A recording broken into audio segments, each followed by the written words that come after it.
Heidi-ho and good evening to everyone. We are talking today about something very interesting. Big trucking, government, and corporate media. They're targeting something new. So we're asking today what that is. We're talking today about a show where I'm going to point out what's really going on. Who's really being targeted by California and their advanced clean fleets rule. And that's not all. Are they coming up after you guys? Or is this a direct hit on the entire trucking industry itself? We're talking about news on regulations that trucking associations across the country are calling unworkable and also unconstitutional.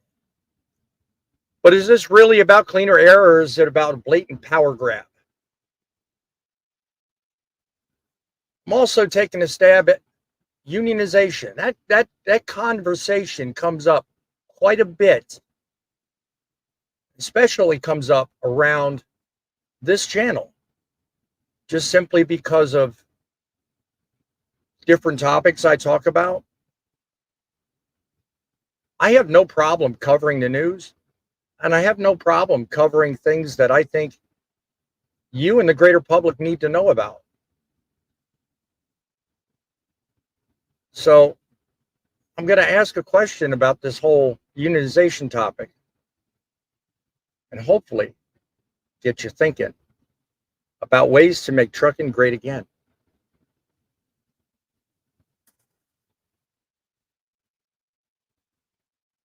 All in due time, of course.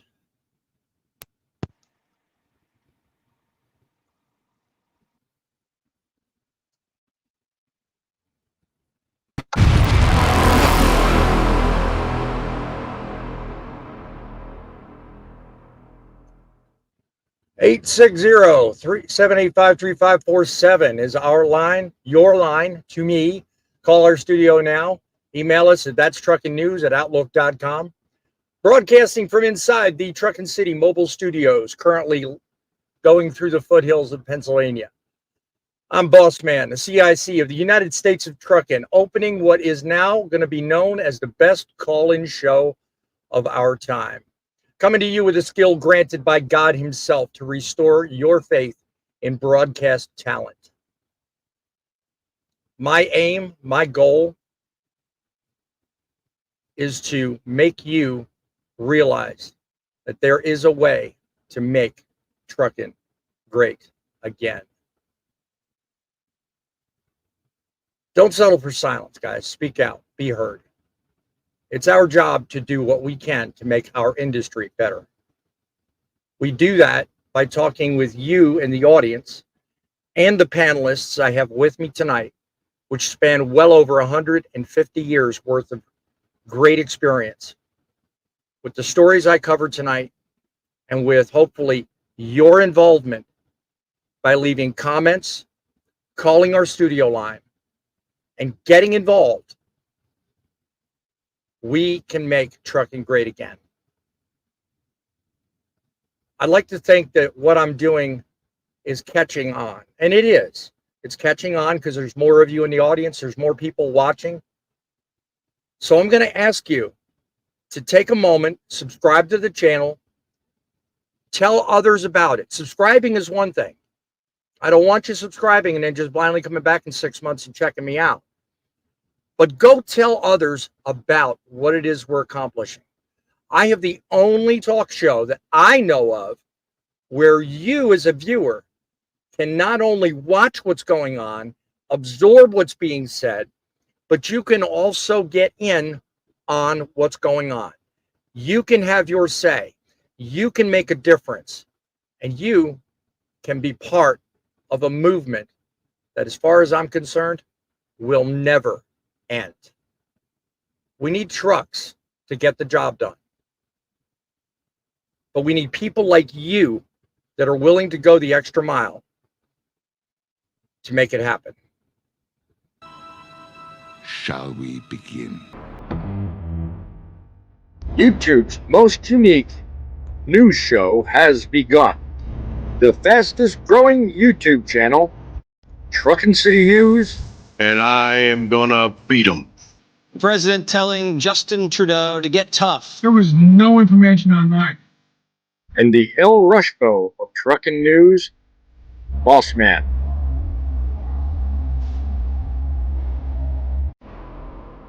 Once again, the line is 860-785-3547. And you can email the show. That's truckinnews@outlook.com. I encourage you to get involved, listen, subscribe down here, subscribe to the people on the panel, because the team being put together here is one where we do not mess around. We want trucking to be the best it possibly can ever be. The only way that's going to happen is if you get off the fence, stop looking at just your steering wheel, and look ahead to what you can do to help make trucking great again. It's real simple. All right. Everybody drives around nowadays, and the only thing they do is just look at, well, all right, I guess I can do this. I guess I can do that. But they don't think beyond the front of the bumper of their truck. They don't think about offering advice. They don't think about mentoring. They don't think about the obvious. Well, people I have on this panel with me today are professionals. I mean, they have gone the extra mile and even said so on this channel, that they want to show the younger generation the best way to make a difference. And the way you do that is by taking somebody under your wing and saying, hey, look, what you do might work for you, but I've got a better way. One such guy is in the audience, and he's got 50 plus years. Poet, am I getting that right? You've got 50 years, and you have no problems. 54. I bless you. I get it wrong every time. You have no problem showing people what's right, what's wrong. Wait, No, I don't. What kind of a feeling do you get out of doing that? I mean, it must really make you feel good to do that.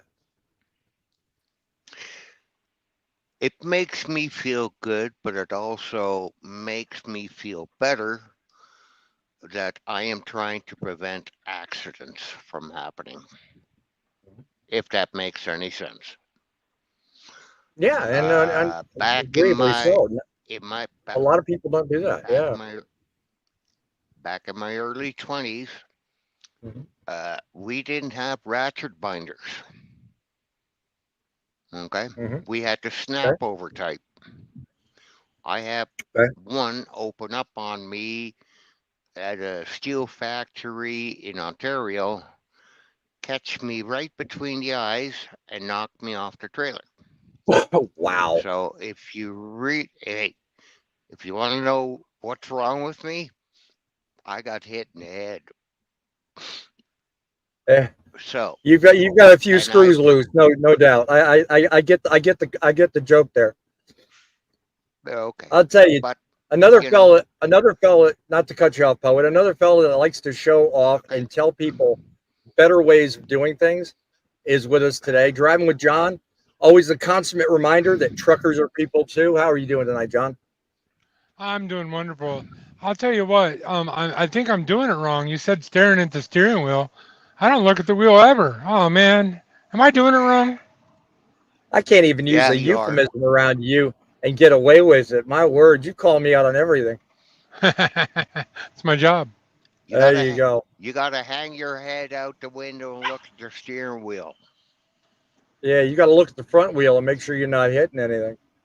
We're going to get to audience comments and to my opening thoughts here in just a moment. I just want to remind you people that, I mean, it is incredibly tedious work to come up with all of this. And I want you and the audience to know and to benefit from what I do. So if there's ever a nice bone in your body, take a moment and just resolve to share this with somebody else. Because the more shows like this people get involved in, and the more people like you see on this panel actually take a second to show others the right way to do things, the better off this entire industry will be. So let me tell you, I mean, that is the main message I want to deliver. One more thing before I go to my opening thoughts. And it's right now, you're currently used to a Saturday 11 a.m. schedule. Okay. I'm currently looking to change for the better and go in a direction I think will avail you and the audience to this show in a better way. Saturday at 11 was an experiment. And I've noticed with some of the analytics and some of the things that are coming in, people telling me when they're available and just polling that I've done independently, I've noticed that this time frame right here is good and better for you to watch the show and actually get involved. And that's what I'm looking for. I'm looking for involvement. Phone calls on the studio line, comments in the chat, emails from the audience. That's what I'm after. And I've actually figured out that 7 p.m. is a better time. So starting next week, not this coming Saturday, but the week following this Saturday, my Frontline Saturday show will move to 7 p.m. It will no longer be 11. It will be 7 p.m. Eastern time, and it will start at 7 instead of 11. I want to make sure everybody's aware of that. That is a move that I think will work for the best, allow you the involvement and the time it takes to watch the show and be part of the show. So I encourage y'all to tune in. If you've got bookmarks, if you've got favorites, all of that, make sure that you set them right, because I don't want you to miss a trick. Let's get to something I think really needs some attention, and I think it needs attention immediately.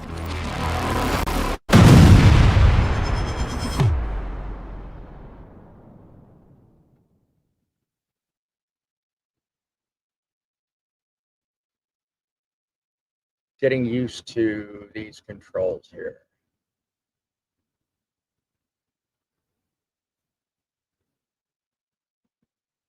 You know, this is a topic I want to talk about that's always guaranteed to spark some fiery debate. Look, when you bring up unions in America, it's like dropping a match on a dry field. Everyone's got an opinion. And they're usually about as passionate as a semi rolling full speed down I-40. And why wouldn't they be? I mean, unions are the bedrock of the country's labor movement, and they've also been a thorn in the side of plenty of businesses and people in trucking. Now, I don't want to get everybody fired up. I am not a pro-union individual, okay? But I do want to highlight something that happened recently, and it plainly involves the man you see here to my right. Sean O'Brien, a big name, powerful voice, head honcho of the Teamsters. He got himself in the spotlight recently, but not for the reason you may think. He said he couldn't back either one of the presidential candidates. You heard that right. He's decided for the first time since 1996 that the International Brotherhood of Teamsters is not going to back a presidential candidate. Now, on one hand, you've got this guy talking about Biden. He says, well, he doesn't want to back the presidential candidate on the Democratic side for just one simple reason. And that reason comes out to be like this. And that's a great point. President Biden and his administration did fix 300 pension funds that were critically and declining and on the verge of insolvency. In 1980, in the Teamsters Union, we had 400,000 Teamster truck drivers in the freight division. Democratic legislation led by Senator Ted Kennedy and signed off by Joe Biden in 1980 passed trucking deregulation. And that caused a huge strain on pension funds that just kept, each year it kept getting worse and worse. And yes, they fixed the problem, but that problem was created by the people that fixed the problem, and they don't want to recognize that. And I appreciate it. My members appreciate the pension being fixed, but I always tell people, I broke my mother's window playing street hockey in 1980, and for 40 years she's been asking me to fix it. I finally fix it. Should I look for praise for fixing a problem that I helped create? You know, he gave a speech recently besides that interview, and he talked about Republican He talked at the Republican National Convention. And he must have really steamed a lot of people because he got up there and did nothing more than go after corporations and talking about what needed to happen for his union. He went after these greedy corporations, saying that they're exploiting workers and the American laws are stacked against workers who want to unionize. Well, folks, he's not wrong in some cases. The system isn't exactly designed to make it easy for any little guy to get anything done. But here's where I've got a bit of a different take. Look, I've said it before and I'll say it again. There's no way we're going to gain parity in numbers big enough to change the trucking industry through unionization. And protests are a pipe dream. Okay? We've seen it time and time again that the numbers just aren't there. If you want real change, it's got to start from within. Person to person, load to load, company to company. We've got to dig in and we've got to make our industry stronger by being smarter, by looking out for each other, not waiting for some union savior or some government bigwig to come down and hand us what we want. Unions have their place, but let's not fool ourselves into thinking that they're the magic bullet that'll fix trucking's problems. We've got to be in the driver's seat of our own future. You want to improve pay? You want to improve conditions? You want better respect? You got to start with the guy looking in the mirror. You've got to start with you. And then you've got to look at the fella next to you. And you've got to treat him like a brother. Start with how you run your load, your business. That's where the real power lies.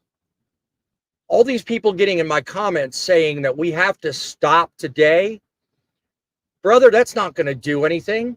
It's not going to send the right message. And at the end of the day, we're the bad guys. What do you guys say? What do you guys think? I want to hear from you in the audience. Sean O'Brien's on point, at least with what needs to be done and what's fair for the workers. Or is he just got another union? Is he just one of those, once again, another union leader just trying to steal the thunder and make it all about him and his union? Let's get this conversation rolling.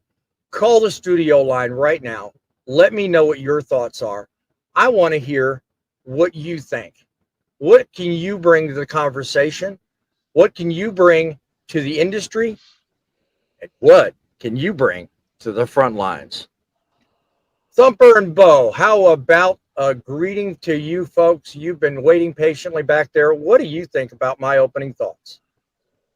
Well, I mean, you're kind of on point, but also at the same time, my opinion on the union, which isn't a bad opinion, but it does affect the higher ups on who is running the union. You know, it's all about them making money more than us. I mean, I'm not saying union's bad and I'm not saying it's good. I haven't really dealt with them. I've had family members that are in the union, but it's all about money. I mean, that's just kind of how the world is. It's all about money, and you can make more money off of the other person, and that's kind of my thoughts on that. Yeah. I want to welcome some faces in. We got a lot of comments today, so God bless everybody in. Griff USMC, welcome to the show. Glad you can make it today.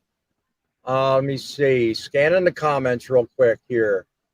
Let me see here. That's my trucking guy. That's you. I got to get used to these names. You guys are just chatting amongst yourselves in the comments. My word. Here, I thought I had some people actually talking to me here. All righty, guys. So we got one strange face here. KC. It's been in the makings for years. I don't know. I'm just saying hi from Dublin. God bless. Welcome to the show from Ireland. I like seeing, and that's another thing I like about having an evening time slot.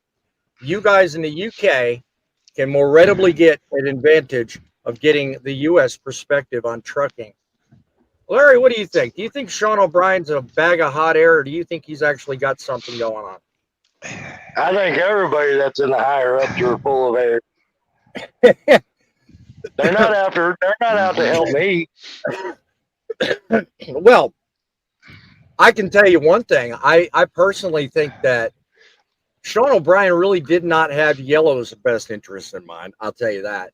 Now, Darren Hawkins didn't really do them much better because as a corporate leader, he kind of had a large part in ruining the company too. But I don't know. Thinking back, I think there was a little bit of on both sides where they could have actually worked together and probably saved the company. I mean, yeah, he shouldn't. Darren shouldn't have ruined the company to begin with. Don't misunderstand me. Right. But what actually did transpire there before they did finally fold is he really did want to restructure and he really did want to make positive changes. And some of the union folks were even behind him. But because the Teamsters said they wanted to go their way, they were obligated. You know, once the union speaks, you can't really fight them on it. So, you know, you're kind of stuck in a rock and a hard place in that case. So, you know. Well, with me being an OTR driver, I really don't have to deal with unions that much either. So, no, there you go. All right, we lost somebody. Don't know what happened there. We lost Poet. Uh-oh. I guess we'll get him back here. There he is. It's that dependable northern Alberta internet connection. You know, sometimes the squirrels have to take a break and step off the wheel. So he dropped. This was my fault? This was my fault? No, I don't think it was your fault. I'm just picking on you. Got to do something to get some levity in the show. I mean, come on, you know. Yeah, I know. That's You're just right down the alley, the right guy to pick on. That's all I'm telling you. That's okay. I'll deal with it. So, Are you trying to do my job and you know, tell jokes now? What the heck? Well, no, you had yourself muted, so I figured you were out of the joke game for the moment anyway. I mean, joke on, my friend, joke on, you know? Nah, I'm not going to mess with Poet. Poet's a good guy. Why? There you go. Why? You do Why it not? another time. we didn't have to Poet. Well, we didn't like him. I was taught to respect my elders, and you're definitely elder to me. Oh. Fighting Them words. fighting words, exactly, yeah. No, So, I mean, Hey, so are you, boss man. That's my heart. hey, sometimes my heart. I'm young at heart, so I'll only have take that. Well, look, at the end, before I move on, I just want to make one point known. I mean, I don't care if it's on your channel, John, or if it's on Grumpy's group. I don't care. Everywhere I go, I see this argument about where everybody needs to band together and once and for all stop trucks. I mean, who here really thinks that? I mean, it's tantamount to unionization, which when you think about it, and I've made this point in several shows and several lives before, it's just not feasible to do. There's way too many of us out here. We're spread over too many sectors. There's no way we can make an effective message stick by doing that. So why people leave those comments in any and all the social media that I see, I really have to wonder, are they thinking this through? I mean, what do you guys think? Here's the problem with that. Every time I hear about someone, you know, blocking a road or whatever. Now let's use New York City when they wanted to do the New York City thing. Now they shut down New York City and they block all the roads. How long before the infants run out of formula and blah blah blah blah blah? All of a sudden, no longer are we the sympathetic truckers. We're the villains. Isn't the point we're not supposed to be a villain? The point is we want people to look at us and go, hey, they're good people. We want to help them. Right. So that's the problem with that. We're constantly looking. I mean, on one minute, Paul. We're constantly looking for support and sympathy from the public. But yet at the same time, we then turn around and do stupid crap like Manhattan, Black Rock, Washington Beltway, you know, no offense, Poet, but Canadian protests. I mean, do these people really think that the end message is going to be well received, especially when the media turns it around and makes it against us? What say you, Poet? Right now, we have a situation just west of Toronto where a couple of hundred drivers, truckers, owner operators are protesting against wage theft. Yeah. Let's leave that one alone, okay, and see how that plays out. Right. But I don't know if you guys are old enough to remember the nationwide shutdown in the USA. And that's about 30 or 40 years ago. Mm-hmm. 76. So a majority, 96? I think 76. it was earlier than that. Yeah, okay. Yeah, I was going to say it was in the 70s. Yeah, how many drivers got shot by other drivers for not shutting down? And it's the same thing I've been preaching. You Mm-hmm. put 10 truckers in a room, ask them what the weather is like outside, you're going to get 30 different answers.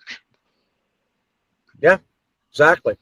And it always happens because everybody's got a different goal, agenda, or purpose. I mean, it's like the same way I opened the show. It was just basically most, and I don't say this about everybody. So if you're in the audience and you're watching and you disagree, by all means, put it in the comments. Let me know. But I think a majority of people that were trained recently and in the industry today are selfish as hell. They're in it for themselves. They don't really care about the broader implications of problems in the industry, and they don't get involved in things like these kind of shows and what other measures they can proclaim or procure to actually help the industry grow. And I really think it's a shame. And because of that, that's the leading reason why things like what you're talking about are a problem, Poet. I think it's probably due to the fact that everybody's so narrow tunnel visioned, I guess is the only way I can say it. And that's what I'm hoping I can change because, I've been in it now since 2012. I've been in transportation since the late 80s. I love the fact that, every little small thing you do has a huge effect on everyone else. And it's always It's a ripple effect. interesting. Exactly. And it's always an interesting thing for me to watch it unfold and be part of that because I was part of a big company. And believe me, I made some small changes that made some huge improvements. I was highly respected, highly lauded for it, and paid well for my contributions. Now, I don't make the same money now, but I'd like to think I can do the same for trucking too.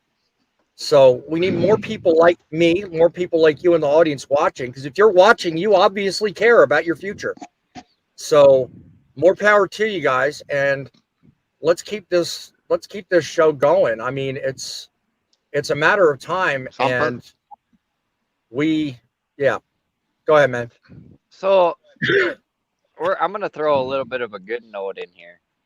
Yesterday morning, I was in Hot Springs, South Dakota, and I delivered a load of cattle there the night before. Right. And I actually forgot my wallet in the truck, and I went in there to go get a cup of coffee and a Rice Krispie bar. The lady that was standing in line behind me bought my coffee and my Rice Krispie treat while I went out to my truck to grab my wallet and come back in. The lady behind the desk goes, "So there are good people out there." And she did leave a message for me. She goes, "You're a truck driver. You go through a lot. You work really hard. Coffee and my little breakfast was on her." Great. Cool. It's nice to know that there are some people that are still in this world that recognize our abilities, our talents, and respect us for it. So that was a very nice story to hear. I'm glad to hear that. It's the same as what I do with the men in uniform. If they're at a coffee shop, I don't care if it's a busload. I will buy their coffees and their snacks. Midlife chiming in from the comments, withholding food necessities from innocent people until their demands are met sounds like terrorism. That's true. John Duke stole my side. Yeah. Well, Well, if you don't, it's not if, like you're on the show making it if you don't, known, you know. if you don't show up for the show, then I'm free to use your content. I'm just saying, you know what I mean? Hey, I got a couple of Words are questions. better than actions. There you go. I got a couple I of got, questions. I got, sorry. Go ahead, Tom. Oh, no, Go ahead, that's fine. Actually, two Go ahead. things, not questions. One's a question, one's not. So, as for people helping, I recently made a video about my Mac coming home, and I'm telling you, there are a lot of good people out here that do care about truckers. Some of them are truckers, some of them aren't. You gotta pay attention. They are out here. I get a lot of comments, and I get a lot of hate. People that hate trucking, but I get a lot of people on there that literally just say, "Hey, I respect what you do," or "Hey, I respect all the truckers out there." There is a support out there for us. You just got to be willing to look for it, and overlook the people that aren't supportive, if you know what I mean. Yeah. I wanted to point that out. But the other thing I wanted to do is I was counting on my fingers. So if you put 10 truckers in a room and you get 30 versions of weather, does that mean the 10 that are in the room all have split personalities? I don't. This doesn't math in my head. I'm so Well, confused. hold up. We're truck drivers. That should explain a lot. I mean, split personalities. I mean, we're crazy enough to sit behind the wheel here. Are you saying we're so isolated that we're just not sure who we are anymore? I mean, I go by Well, John, Bob, and about 5 other names, so it is possible. well, I mean, I sit here and talk to myself in the truck here, and it's when I quit answering myself is when I start getting a little worried. Well, you don't talk to yourself. You got Bo to talk to. What do you mean? He's sleeping. I don't know if you can see him, but he's sleeping back there. That's where he hangs out most of the time. There you go. There you go. Well, guys, I want to move on to another very important point that needs to be made. So,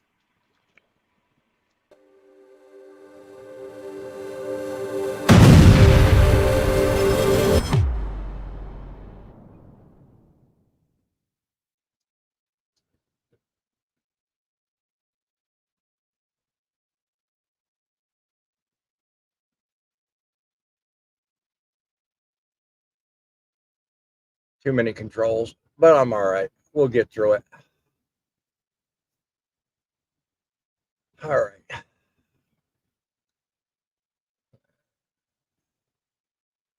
This story we've got to talk about. It cuts right to the heart of trucking's labor landscape. An author over at Trucking Dive brought up a situation that's unfolded at Warner Enterprises. It's a story that needs some attention mainly because, well, union efforts usually don't go very well, especially when it goes like this.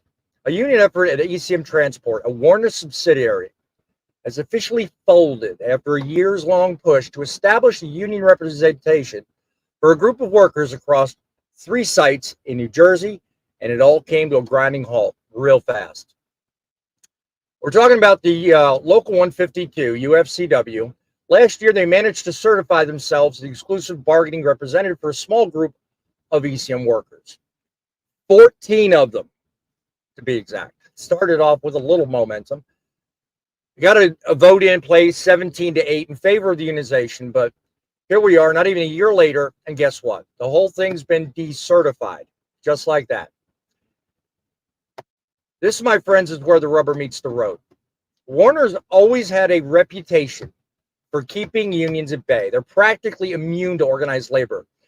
And they've just been handed another win on that front. Now, before we go pointing fingers at these companies, let's just look at some facts here. UFCW workers, to get a contract in place, came up empty-handed. These guys were working this out. And it wasn't the company who pulled the plug. No, it was the workers themselves. They're the ones that signed the paperwork to decertify the union. This isn't an isolated incident.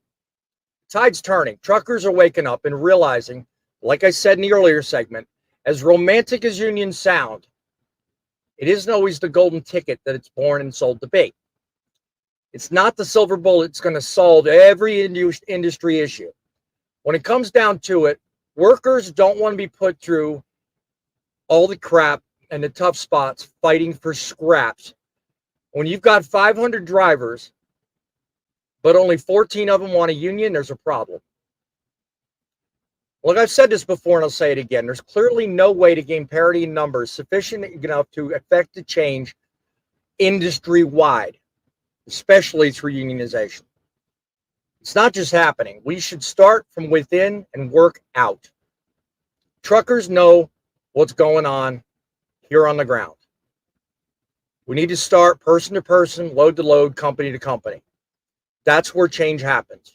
Waiting around for some outside force to sweep in and save the day, not going to happen. So if big companies realize where the rubber meets the road, why is it so many people are just so energetic and so loud when it comes to, yeah, let's get a union backing us. Let's get things really going and let's have everybody save the day. I mean, hats off to the guys at ECM. They saw the writing on the wall. This isn't about rejecting help. It's about realizing the help we need is right here in front of us. So what do you guys do? What do you guys think? Do you think you guys think unionization is an answer? Or do you think that it's time we take matter into our own hands and start doing things the right way? Audience, let me know in the comments. Tell me what you think. Call our studio line, 860-785-3547. What's your thoughts, John? What do you think? If Warner don't like it, that says a lot. Well, let's be honest. Okay, the mega carriers, they're not about what's right and what's wrong. They're about where the profit is, where the money is. And that's all that matters. Nothing else really matters. Well, notwithstanding their closure, it certainly worked well for Yellow for a long time until it didn't. It's working well for UPS now. No, it's really not. I mean, okay, I'm not a big union guy. Yes, no. I actually have a friend that works for UPS, and he likes the union because he gets paid really well for what he does, and he does get paid very well. But the downside of that is, you get the majority that's going to tell you that you have to do something or that you want, you might not like it, but you got to go with it because you're part of that union. That's the downside of being in a union. You have to go with what the collective agrees on. So we're not having a dog competition, by the way. I'm just babysitting Snoopy right now while my wife is busy. So I think this show is going to the dogs. That's all I'm saying. Hey. I mean, come on, you couldn't get much better than these two. If you're going to go to the dogs, you might as well. You know what I mean? There you go. You might as well go out barking, right? Bark! That's right. I love it. Got to joke about it every chance you get, right? Oh yeah. Yeah. I don't know which one's cuter. Which one's cuter? I mean. Well, mine's a puppy. That's not really fair. Puppies are always cuter. Yeah. He's only 2, so he's still a puppy. Then we'll get to the presidential debate. President of the dogs. There you go. Hey, I'm just saying. I always like spots, so I'm sorry, I'm partial to. Well, since someone down there is bringing up the presidential debate, I'm just saying, if I'm elected president, Snoopy comes with me. Come on. Everybody wants a first dog that looks like that. Midlife makes a point. He said unions are great for weak workers. True. I don't agree. Well, why is that, Poet? Well, hold on. I can because 50 years ago, I worked to join a union. Okay. If I wanted to work at a particular place.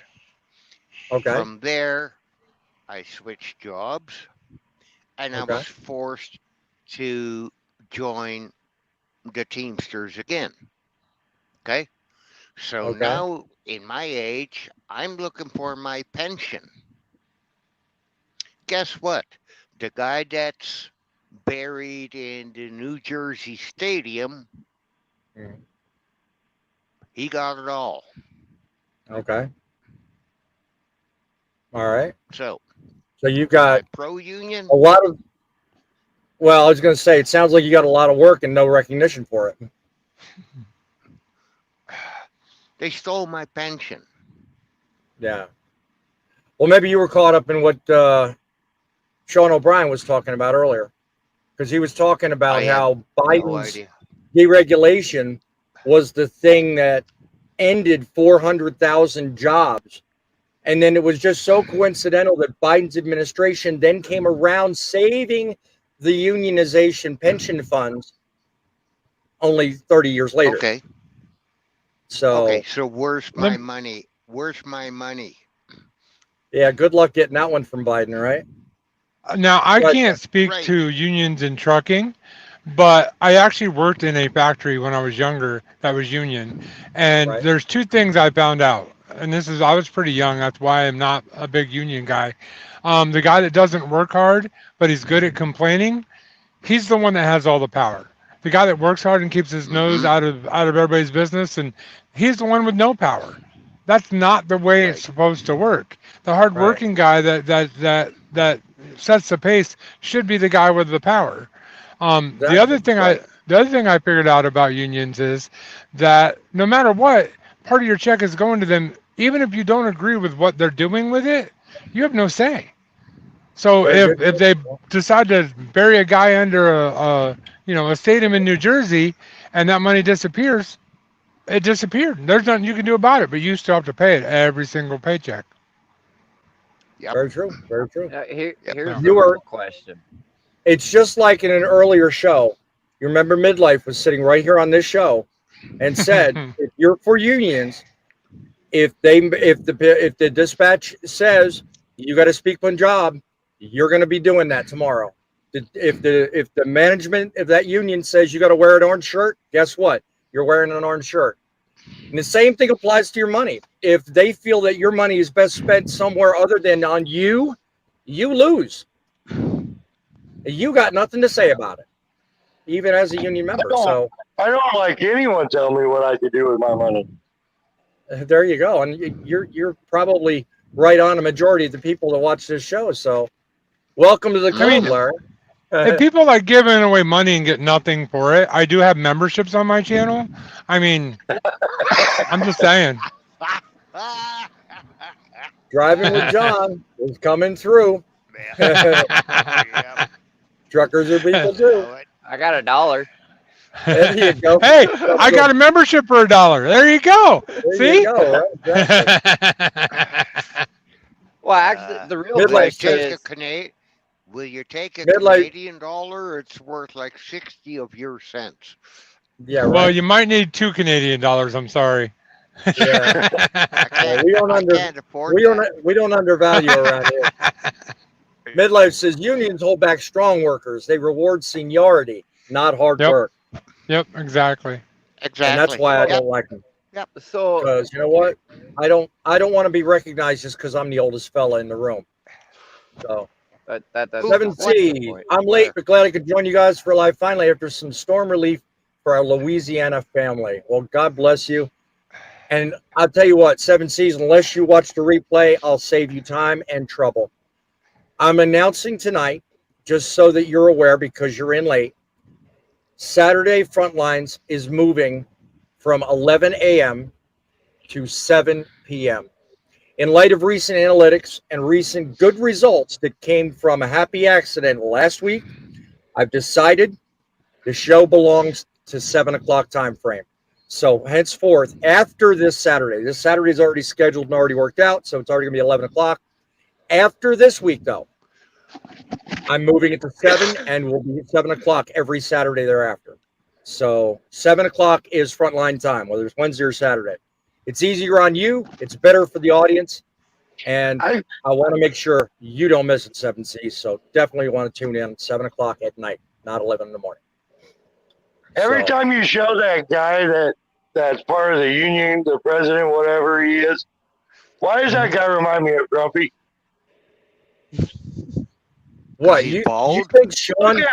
You think Sean O'Brien looks like Grumpy? I see it. I see it. Oh my goodness, I see it. Now I don't think I can unsee it. Okay, we are gonna have to collectively take a snapshot of this moment and send it to Grumpy. I think he's gonna die when he sees that. Hey, if he shaves his head bald, I'm telling you, like that could be his He twin. already did. So He already Yeah, he did. pretty much already did. He does that every so often. That is funny crap right there. That is. How do you say it, Sorry, Larry? I didn't mean to throw that out there, but yeah, I kind of did. I've been sitting here you watching did. every time you pull that picture up, and all I see is Grumpy. Yep. okay, Either way you look at it, folks. I mean, to a point. I mean, unions work for some companies, and they also work for some applications. But I honestly don't think it's going to do the overall industry any good whatsoever. And I don't think it's the answer that everybody thinks it is. I'll tell you, when it comes to answers and solutions, I'm hoping more of you understand that you'll find more here than you ever will to mainstream media. Recently, there's been targeted a little bit of controversy on something that's gotten a lot of people fired up. And I want to talk about it.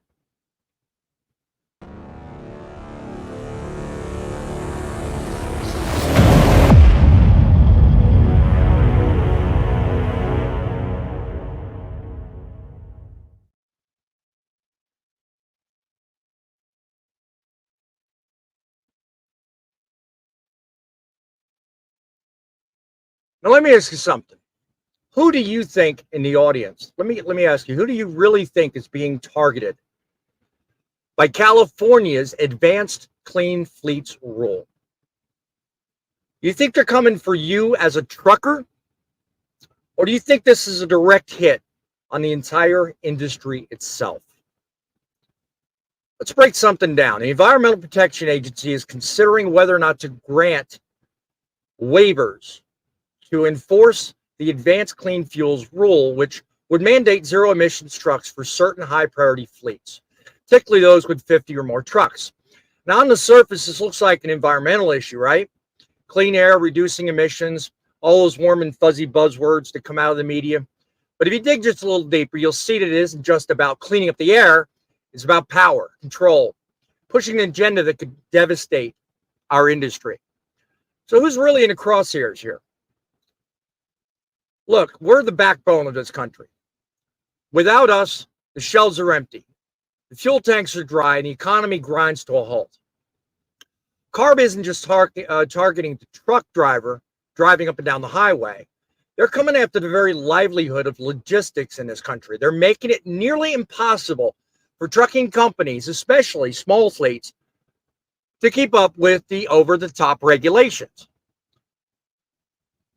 Land of Silicon Valley is an eco-virtue signaling paradise, to say the least. They're trying to force the electric truck mandate that the rest of the country didn't ask for, and frankly, it doesn't want. Price tag on these zero emissions vehicles, astronomical, severely unaffordable. The infrastructure ain't there, and the tech, well, let's not even go there. It's just not ready for prime time. And guess what? The costs are going to trickle down to us. That's right. So, who are the real victims here? Well, us, of course. We will bear the immediate burden, having to adopt to rules, make our work harder, more expensive, and frankly, more dangerous.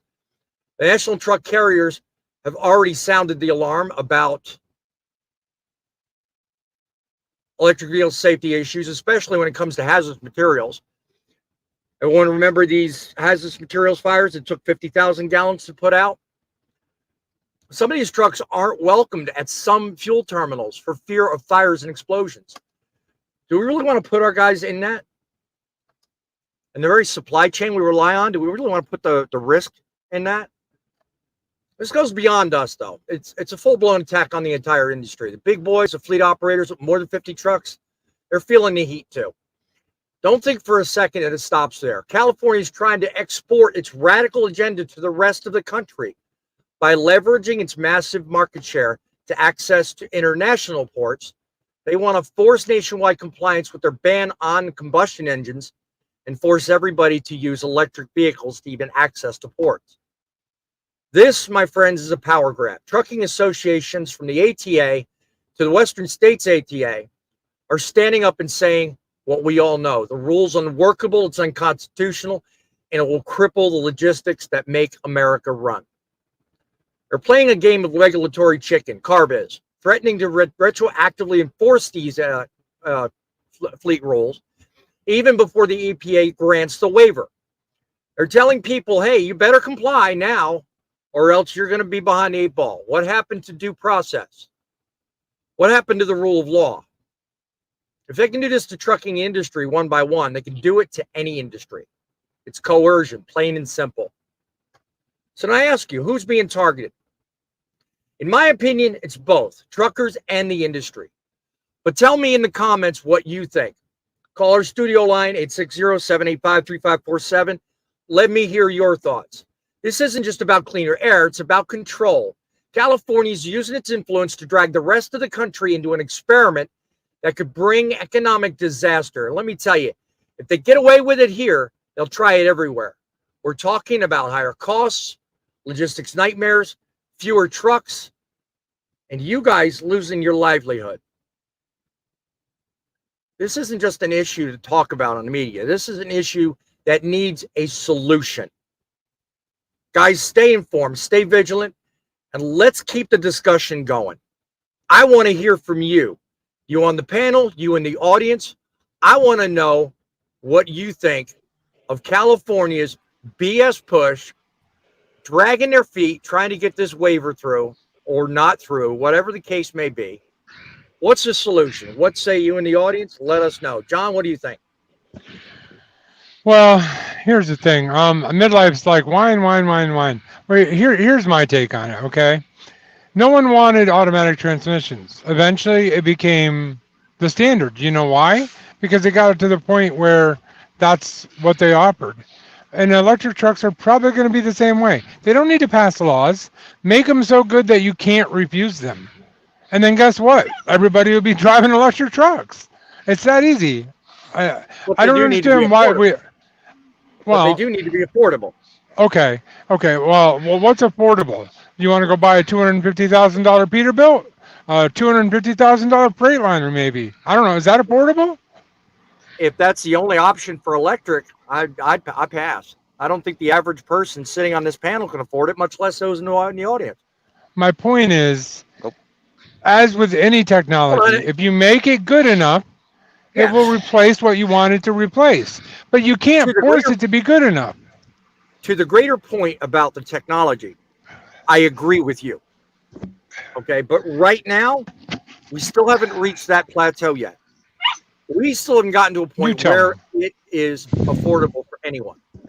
The technology or the infrastructure, it's just not happening. They're pushing it through way too fast, and they're cramming it down our throat like it's the ultimate answer, like it has to happen, like Al Gore himself is, having a migraine or something.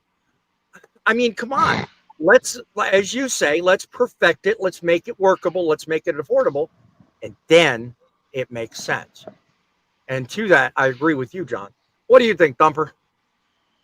Well, we just had this discussion a couple weeks ago about electric vehicles. Mm-hmm. But like I said, hi, buddy. There is a guy on YouTube that is making a hybrid. It's got a seat. Well, actually, they just decided on a motor. They're going with a Scania motor running electric motors. And it's actually working out great for him. The hybrid idea, I like that because you don't have to stop for fuel. He is making them so they're affordable. Right. And it makes sense. It makes sense to him in the dollars aspect. So God bless him. It's I think a far better way to go. That seems like the next logical step anyway. He's actually making them. Yes, there you go. Edison Motors. As I say, you should know who they were. Okay. Yep. Oh, I know who that is. Okay. I mean, the trucks actually look like an old logging Kenworth. Yep. Like it's got the needle, it's got Exactly. the needle nose, it's got the old cab. It's actually a neat looking hybrid. Would I ever own one? I don't. Well, you sorry. You gotta Will I ever own one? I don't know, honestly. I mean, I would have to see the more testing they do and everything else too, you know. But I mean, for me, for what I do, a Caterpillar engine with a 13 speed or 18 speed does me justice. So why do I need to change up what I do to make somebody else happy? You do you, Exactly. me do me. We'll get along just fine. Yep. Yep. Yep. And I do want to bring up one more thing. Earlier, I was trying to get this in before we moved over to this topic. No, go ahead. The whole union thing. The younger generation, do you even know what a union is? That's kind Probably of not. the way that's kind of the way I see it. I mean, the generation that's probably, I would say, younger than me, maybe, or maybe a tick younger or whatever, they probably don't know what a union is, so they just kind of in one ear and out the other, and they don't give two, you know, two sheets. To that, I think they're caught up in the idea that everyone has just all that blanket time on their hands, that everyone can frankly stop and do those kind of things and get well represented by a group of people larger than themselves, which is fine. And as you point out, some of them don't even understand the concept. But I wanted to address it just simply because every time I turn around, I'm seeing people in comments, not only on my videos, but on others as well, you know, and it's abundantly obvious how when they make these comments, they think that it's just as easy as snapping a finger to either A, join a union, or B, just stop the country. You don't do that. And I'm sorry, but where I come from, you know, change starts with you. It starts with what you do. You know, you expecting the world to turn around on a dime, you know, we're not the center of the universe. Okay. The universe has its own center. We have to work within what we're given and start change right here. You know, we don't hope for change around everybody. This is not Obama administration anymore. It's not hope and change. You work for it. You do it. You get it done. Don't wish for it. Wish in one hand. Crap in the You other. know what to do in the other. Yeah. So, I mean, it don't work that way. So Okay. unions don't work for anybody but the unions. And we don't have time in the industry to expect that everyone's going to stop and cater to one problem. It just doesn't happen that way. Can I respond Nope. Go ahead, by all means. to the comment you have on the screen right now? I was just about to, and then got sidetracked. So by all means, Oh no, let me do it because he's like, oh, Please. you're stealing my stuff. Okay, well, I'm not stealing this one from you, that's for sure. Hey, midlife, guess what? No one's forcing you to buy an electric truck. Well, if they get rid of diesel and you want to stay a trucker, they're forcing you to buy an electric truck. Come on, that's common sense, don't right? do that. I mean, am I wrong? Is that not common sense? It is very much common sense. I'm triggering him really bad. He's screaming right now. I can hear him. I can just see the smoke coming off the keyboard right now. Yeah. Nope. My thing was this, okay? And the whole reason I bring this all up to begin with. Hold on one second, Paul. The whole reason I bring this whole thing up to begin with is simply because it's in the media. It's in our face. Every time you turn on a news program, every time you turn on a trucker show, everybody's talking up this nonsense about what are you going to do when they pass these waivers? What are you going to do when you're forced to? You know what? I really could care less, honestly, because at some point we're going to be forced. Yes. And at some point, to midlife's point, all right, we're going to have no choice. But until that happens, we do have a choice. And quite honestly, my thoughts on what that means and what that should look like, I feel like they're just as important as everyone watching. And no one says my answer is right. No one says what you're saying is right, midlife, but I can tell you this. There is a right answer somewhere.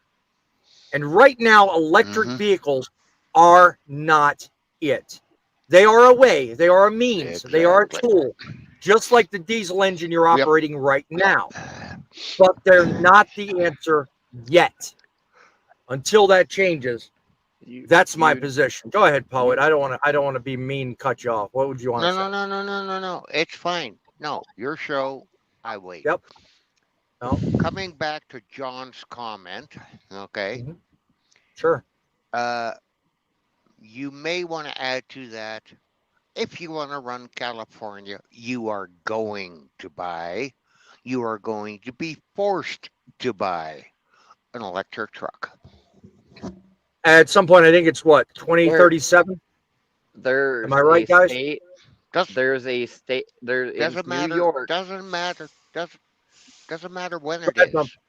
Go ahead, Somehow or other, John, they are gonna force you to buy an electric truck, whether you like it or not. If you want to go to California, personally, I ain't never gonna go there. Go ahead, Thumper. So, okay, I'm going to say it's not just California. I got a buddy who lives out in New York State, and they just passed a law. I can't remember what city it is. They have to run either nitrogen or electric trucks. They do not allow diesel truck in their city. So it's not just California. It's not just California. New York is pretty much doing the same thing California is, but they're one step ahead and actually enforcing it. Yes, and sir. Jersey and Massachusetts are right behind them. So. Guys, we are at 1 hour, and I think we are about to turn this show upside down. You see the comment or the banner on the screen, right? He is in the background. Welcome to the show, I just noticed backstage he was back there. Are you willing to talk to us, or are you going to just sit here and taunt us? Okay, I know. I was waiting. I smell the smoke. I smell it. Smell that? Look. You say that you don't want California and New York to dictate to you that you have to buy an electric truck. You don't want to dictate that to them, right? That's what you said. Now, who are you addressing? Are you addressing me or John? You said you do not want California or New York dictating that you have to buy an electric truck. Okay? But why do you feel entitled to tell California and New York they got to let gasoline and diesel trucks in? Wait a minute now. Can't have it both ways. You want to dictate to them that they've got to continue to allow gasoline and diesel trucks. Pass a law against gasoline and diesel trucks. That's their freaking business. That's their So are you arguing? So are you arguing for more regulations and laws? If you don't, it's up to California. If California wants to pass a regulation that says that you have to have a electric truck, you have to have an electric truck. It's up to it to go there. Nobody's forced to go there. But you said nobody was forcing. That's forcing. That's right. Nobody is forcing you to. You don't have to go to California. Eventually, all of them are going to be that way. Oh, then you have no choice. You know why you got no choice? Because the people have spoken. The voters have spoken. The people they have put in office have spoken. Gag me. The voters have spoken. I need to talk to the union head. Hybrids are freaking worthless, okay? Hybrid trucks will never be OTR trucks. Those hybrid trucks are special use because they don't have any benefit. Yes, absolutely. And electric trucks have electric trucks have 1,000 miles of range, right? 500 plus right now. But here's the problem with electric trucks have 1,000 miles of range, right? The hybrid truck is worthless. Here's a simple question for you. Your number one thing against the electric truck is the weight, right? A hybrid truck still has a diesel engine, still has diesel fuel, still has DEF, still has an exhaust system, a radiator, and it has batteries. So you just lost cargo. There's literally no advantage to the hybrid. Well, I think what point that Thumper was making is that Edison channel, they're exploring hybrid options. They're not exploring it for OTR trucks. They're simply exploring it for specialty trucks. No, they're not. I thought there was a company out there that was exploring options for hydrogen. Edison is exploring it. Edison is exploring hybrid trucks, but for Right. logging operations, for big operations that do not, they're not caring about how much they're not worried about how much weight they lose because they're exempt. They're not trying to become an OTR truck. Think about it. You Right. still got all the weight of the diesel shit, Yeah. and then you add the batteries to it. You've lost Right. cargo. There's no advantage to them. Here's something to think about. All right. Now, you got to start somewhere. So Yeah. they specialize in logging. So they built a truck to do that. That's not saying that they won't start doing over the road eventually. You got to start somewhere. Tesla electric trucks are already out, man. Hey, midlife. Seven Seas wants to know why you're screaming. Somebody's really passionate, isn't he? Oh, my volume up that high? oh, he's blaming it on his volume. Hold on, Matt. Hey, guys. Hey guys. Hold on a second. I have an announcement to make before we quit. He's pregnant. I have to announce the passing of Dave McMillan, who, along with his wife, Smart Trucking. Smart Trucking. No Wait, kidding. what? Really? He passed away, okay, August 15th of this year. I don't know if Catherine is going to keep on doing the show. I sent my condolences. Wait a minute. August 15th, and we're just now finding this out? Yeah, what the heck? I only found out about it this morning. Okay. Wow. Okay. I'm gonna have to look into this. Sounds like a poet hoax to me. No, I wouldn't call it. I'm joking. I don't know. Yeah, no. Honest to God. I mean, if it is the truth, it's breaking news right here on Frontlines. I mean, good Lord, I'm sorry to hear that, but damn, I thought he had tons of life left in him yet. Jesus. They're talking about smart. They're talking about Smart Trucking as a YouTube channel that is a Canadian trucker that he's very I think he was sponsored by GP Transcope, I remember correctly. But he is. Seven Seas was asking who he was. So but if you're not familiar with him, go check out his channel. I'm going to be going and leaving my condolences to his family in there because it's the only way I can. But lost a good one there. Damn and right. He had great stories about the Lettuce King. Say it again? He had great stories about the Lettuce King. I loved hearing those stories. Yep. I loved hearing about And those stories. The thing is, Seven Seas, it's Dave McMillan. He lived I didn't know his in Ontario. Yeah. He I didn't know what his last name was. But he carried on all over the USA as well as Canada. So a North American trucker. Yeah. Wow. And he's You just caught me off guard, poet. Yeah. I mean, that was something else. I asked if I could make an announcement. I don't know if we're still live or what. Yeah, we are. We are. Okay. I think we're all just speechless right now, man. Yeah, really. Well, I have sent Catherine and Dave multiple emails, okay? And I am saving the ones that Dave sent me back because I don't want to lose them. No, I don't blame you there. Thumper. Thumper, go ahead, man. Thumper. Okay, let's end this on a positive note. For every truck driver, every person out there, help one each other out. Thank a trucker. We appreciate you when you do tell us thank you and everything else. And we don't do it just for us and our families. We do it for you guys. Amen to that. That is a absolutely fantastic way to end it. I'm going to tell you something, folks. You guys next week. I will see you guys. You're going to stay right there. You're going to stay right there. Hey, I got confirmation on it. Yeah, he passed There we away. go. Midlife, you got confirmation? I did. He passed away. He was 68 years old. Yep. Wow. Wow. I did not expect that. That's Neither did I. wow. Yeah.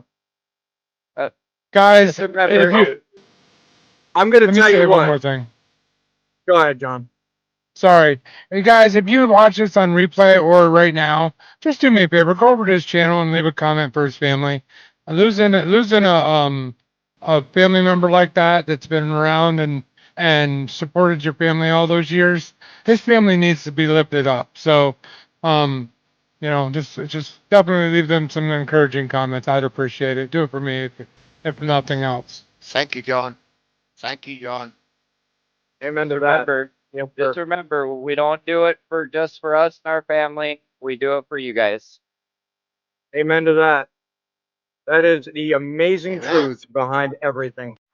Guys, while you're on the road, make sure you do your best to help others. Give it everything you've got. Be good, be kind, and remember, it's the trucks that make the deliveries, but it's you that makes the difference. Till next time, keep her rolling, my friends. Rubber down.